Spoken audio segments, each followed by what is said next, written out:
L'exception fait la règle ce matin. On ne parle pas de maladie, on parle de sport universitaire. Bon, c'est vrai que ça peut aussi...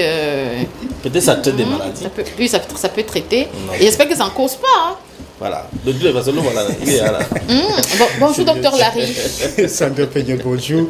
Bonjour. Charles Fils, bonjour. Bonjour à tous ceux qui nous regardent. L'équipe en studio, bonjour à vous. D'accord. Du blanc avec un soupçon de Ndop. Ah, le Ndop. C'est magnifique. Vous êtes très bien habillé, docteur Larry. Merci, vraiment vous. Merci. Alors dites-nous, c'est... Charles.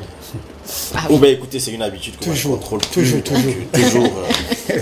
J'ai arrêté avec les doudounes. Voilà. Ah bon, hein? Ok, envoyez bien les pics. Ah bon? Envoyez les pics. Après, quand je vais défendre, vous allez dire que vous défendez trop. Mettre ma feu.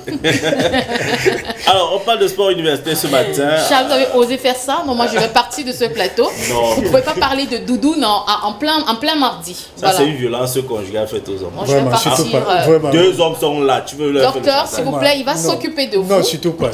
Voilà. C'est quoi le sujet? La doudoune vient faire quoi ici? Un homme te supplie le matin. Donc moi je ne parviens pas t'en parler. La doudoune vient faire quoi ici le matin? Doudou c'est ma voisine. Ah d'accord. Excusez-moi. Désolé. Que Doudou nous regarde. Désolé. Alors c'est quoi le sport universitaire? C'est quoi son but? Voilà, il faut dire en un seul mot sport, voilà, exercice, ensemble d'exercices, justement, voilà, pour ne pas confondre à ce qu'on appelle activité physique. Parce que généralement, on a cette habitude de dire que non, je fais déjà du sport. Voilà, parce que l'activité physique, c'est les mouvements. C'est-à-dire celui qui frappe les papins. Voilà. C'est une activité physique. C'est une activité physique. Il ne va pas dire qu'il fait le sport. Dans le sport, il y a des règles qui régissent le sport. Elle est codifiée. Voilà. Maintenant, au niveau universitaire, déjà qu'on célèbre ça dans le monde entier, il faut dire que déjà, c'est pour améliorer notre condition physique en un seul mot, mais ça place dans le but, voilà, ça contribue non seulement à l'amélioration déjà du système éducatif, elle est vecteur de paix, de développement. Ça, nous savons tous qu'en milieu universitaire, c'est un multipôle, toutes les cultures sont, tout le monde est là, donc ça contribue non seulement, ça lutte contre l'échec de scolarité, ça il faut le dire. Parce qu'au moment des Jeux universitaires, pour nous qui en avons fait, vous pouvez imaginer ce que c'est. L'atmosphère, l'ambiance, tout ce que ça crée. L'esprit de compétition. L'esprit de compétition et tout là. Je pourrais dire même... Le vivre ensemble. Le vivre ensemble, la rénovation, tout ça. Vraiment, ça apporte quelque chose de neuf. Voilà, à l'établissement. C'est vrai qu'on parle universitaire, c'est aussi des établissements. Tout à fait. Nous connaissons ce qu'on appelle les Jeux au sucre. Voilà, vraiment, FENASCO. Voilà, FENASCO, c'est vraiment beaucoup d'ambiance, ça il faut le dire. C'est très important pour l'éducation, pour la santé, que ça soit mentale, physique, des étudiants, des élèves. Voilà. D'accord. Alors combien de types de sports existent? Culturel, justement, voilà, ça il faut le dire aussi. L'aspect culturel est important, social est important, tout à fait. Parce qu'il faut dire ça contribue à l'inégalité, ça combat l'inégalité culturelle et voilà, sociale, en milieu scolaire, universitaire et tout. Voilà. D'accord, docteur. Alors, vous êtes inarrêtable ce matin. Je comprends qu'il s'agit de sport. Et on en fait chaque matin ici à l'immeuble Parménie. Alors, combien de types de sports existe-t-il et qui doit faire le sport? Est-ce que Charles est éligible? Oui, il a perdu quelques kilos. Voilà, il faut dire que nous en avons deux. C'est vrai qu'il y a des sous, mais deux individuels et collectifs. Voilà, dans ça, on sait qu'il y a plusieurs formes, voilà, tennis, danse et tout, mais nous en avons deux types, individuels et collectifs, bien évidemment. Maintenant, qui devrait faire le sport? Je crois que tout le monde devrait le faire. Tout le monde, voilà. Tout le monde devrait le faire, même les handicapés. Sauf qu'on devrait le faire selon nos capacités. Quand je parle de capacités, si vous comprenez, voilà. Derrière cela, il y a tout ce qui comporte, c'est-à-dire les antécédents et tout et tout. Il faudra que vous soyez à même de pouvoir faire ce que vous l'avez montré ce matin, son histoire, Michel Nganou. Francis Nganou. Voilà, excusez-moi. Fait. Vous n'allez pas vous lever le matin pour vouloir faire ce que lui fait. Donc, voilà, il a fait la carrière avant de faire ça. Voilà, donc je vous dis, c'est selon vos capacités. Ça, c'est important, mais sinon, tout le monde devrait. Même les enfants, vieillards, jeunes, tout le monde devrait. Il y a d'ailleurs une association de personnes amputées, mais qui participent à des championnats de football. Tout à fait. C'est magnifique ce que cette association fait. Alors, est-ce qu'on peut parler des conséquences liées au sport? Voilà, ça, il faut dire déjà que déjà n'est pas fait le sport maintenant, et il y a des conséquences liées au sport. Vous l'avez dit aussi ce matin pour Francis Nganou, qui a pris des congés, pas volontairement. Ouais. Pourquoi? Pour quelles raisons? C'était une fracture. Fracture croisée du genou. Voilà. Fracture du ligament. Ligament croisé. Voilà. Et vous voyez, c'est ce qui arrive à beaucoup. Nous rappelons de la star du Cameroun, Feu Abega Théophile, qui s'est vu ne plus jouer à cause de son genou. Vous pouvez imaginer autant de choses qui peuvent vraiment arriver à, je ne voudrais pas dire l'excès. Tout compte fait, il y a toujours une cause à cela. On se posera la question comment un champion comme Francis peut avoir ça, c'est trop de force et tout qui peut, Donc, il faut dire qu'il y a vraiment des conséquences. Il y a aussi des conséquences dans la mesure où ses capacités ne sont pas connues. Quand on ne maîtrise pas, on ne maîtrise pas son corps. C'est-à-dire, je connais quelqu'un qui dit, mais comment j'ai perdu, une dame qui dit que j'ai perdu ma copine pendant qu'elle allait faire le sport. Voilà, je dis, mais tiens, certainement elle était déjà malade, ce n'est pas le sport. Elle était personne à risque ou encore elle avait des facteurs de risque. Ce qui, justement, quand elle a commencé le sport, ça l'a amené. Donc, il faut toujours connaître ses capacités et cela, ça passe par des consultations. Il faut toujours savoir, aller rencontrer des cardiologues pour qu'on vous dise, est-ce que votre cœur déjà est bien? Aller rencontrer les rhumatologues ou bien les traumatologues pour qu'on vous dise, si vous n'avez pas déjà un début d'attitude scoliotique au niveau du dos, pour pouvoir aller faire le sport là, parce que ça pourra aggraver, il faudra savoir quel type de sport pour faire. Maintenant, ne pas faire le sport, nous avons des conséquences. Je voudrais en un seul mot dire sédentarité.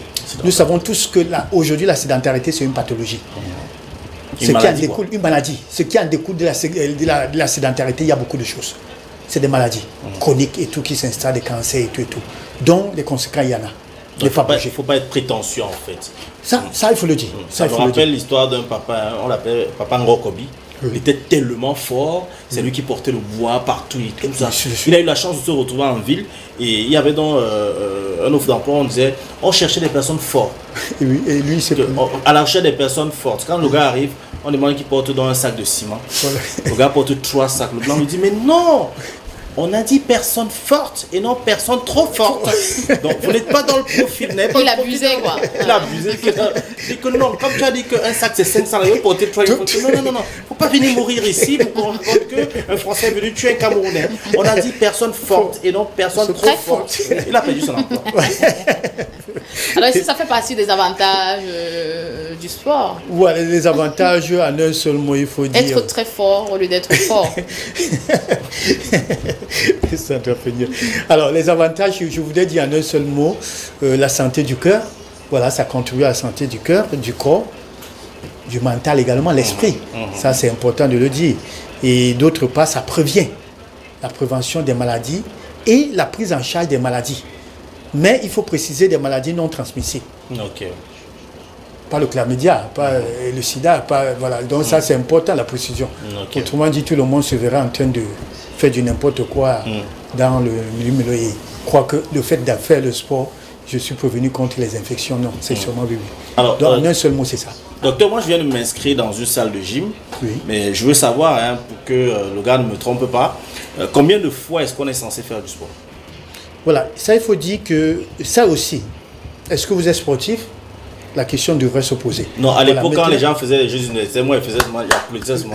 Voilà. Donc, alors, normalement, l'Organisation mondiale de la santé nous recommande 3 à 4 fois par semaine. 3 à 4 fois par semaine. D'une durée d'1 heure. 1h30. Voilà. Ok. 1h30. 1h30. Ok. Maintenant, comme je disais, ça va dépendre de la capacité de tout un chacun. Maintenant, ça va dépendre aussi de l'âge. Voilà. Celui qui a 70 ans, vous n'allez pas lui demander d'aller faire 1h30 de sport. Ou alors, celui qui a 30 ans. Vous comprenez que tout ça entre en ligne de compte. Maintenant, le sport que vous faites, c'est pourquoi, il faut savoir pourquoi est-ce qu'on fait le sport. Ça, c'est important. Maintenant, comme je disais, si c'est un footballeur, ça entre dans leurs activités. C'est sa chose. Donc, voilà, en un seul mot, d'une manière générale, tout le monde devrait faire le sport en moyenne 3 fois par semaine. Maintenant, la question également, quand le faire, c'est important. Voilà, parce qu'il faut dire que la température du corps est optimale, beaucoup plus en fin, pour ne pas dire en après-midi. Plus la température du corps est élevée, plus les performances physiques sont prouvées. D'où, selon les recherches, selon la science, dit faire le sport dans l'après-midi procure plus de bien-être que la personne qui en fait dans la matinée où la température du corps encore tend déjà à se... Voilà, donc c'est important de le savoir. Bon, est-ce que nous avons donc le temps pour cela? Voilà, nos occupations, ainsi de suite et tout. Bon, mais toujours étudié, on dit il faut trouver le temps. Moi, je vois les gens très tôt le matin, ils marchent, ils courent. Le dimanche, alors... Le cardio. Tout le monde fait le sport. Le cardio, c'est bien pour... Oui, le cardio, voilà. Le cardio aussi, c'est pour ça que je dis capacité. Toujours, il faudrait s'y connaître ses antécédents. Parce que dans le sport, il y a plusieurs. Voilà pourquoi il faut toujours aller vers des spécialistes qui vont vous aider. Il y a plusieurs exercices. Il y a les cardio et tout. Les cardio, c'est pour qui ne devrait pas faire les cardio. Donc tout ça, c'est important de le savoir. Est-ce que la personne asthmatique peut faire cardio? Donc c'est important d'avoir tous ces détails-là. Oui, c'est important d'avoir hyper tendu. Voilà, ça c'est important. Tous ceux qui ont des infarctus, qui ont subi des infarctus ou bien un AVC, quel sport ils devront faire? Il faut toujours s'approcher des spécialistes. Ça c'est important. Dans le bon sport, c'est l'après-midi. Le bon sport, c'est dans l'après-midi. Compte tenu de la température. Ça, je m'explique encore.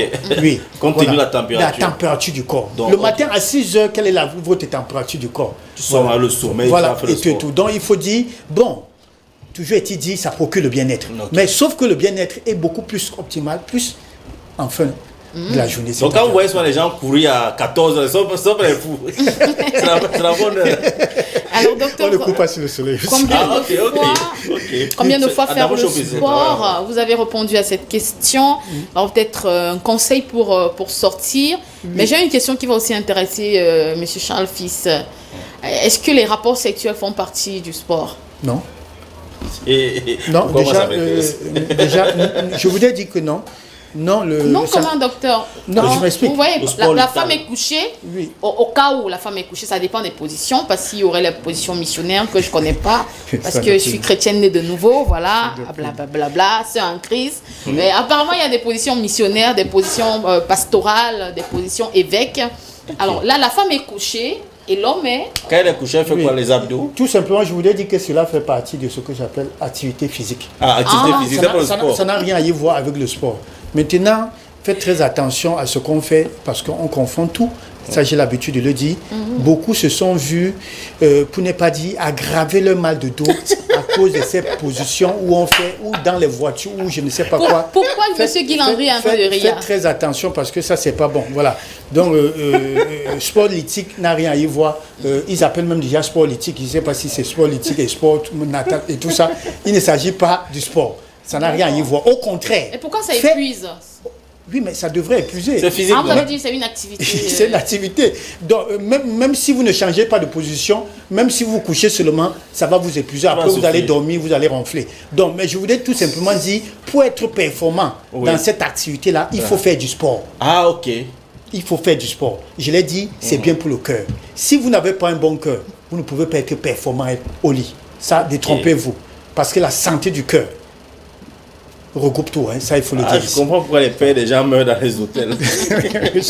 Allez, donc vous avez répondu, c'est pas un sport. Voilà. Oui, c'est pas un sport. C'est pas un sport. Le conseil que je peux donner ce matin, beaucoup déjà de courage à tous ces champions des Jeux universitaires, parce que il faut dire que moi-même je suis l'un, voilà, deux fois champion, ça il faut le dire. Quelle discipline, docteur? Judoka. Et cela a permis, je voulais dire, à son âme, Maître Kandé, qui a permis que je puisse faire le Mont Cameroun à l'époque. C'est vrai que je suis sorti parmi les 200. Voilà, c'était quand même quelque chose, c'était un exploit parce que il faut dire que mon voisin de chambre, quand il a appris que je suis allé au Mont, quand il revient, il dit que mais tiens, toi-même tu es allé, c'est vrai que aujourd'hui je suis plus costaud qu'à l'époque. Ah, okay. Il dit toi-même tu es allé au Mont, moi-même je vais aller. Et quand il est allé, il a fait un traumatisme crânien. Donc il faut dire que ça c'est important, je me rappelle encore de ça, beaucoup de courage. Et il faudra encourager le sport vraiment dans nos écoles, parce qu'il y a des écoles où on n'en fait même pas. Ça il faut le dire ainsi.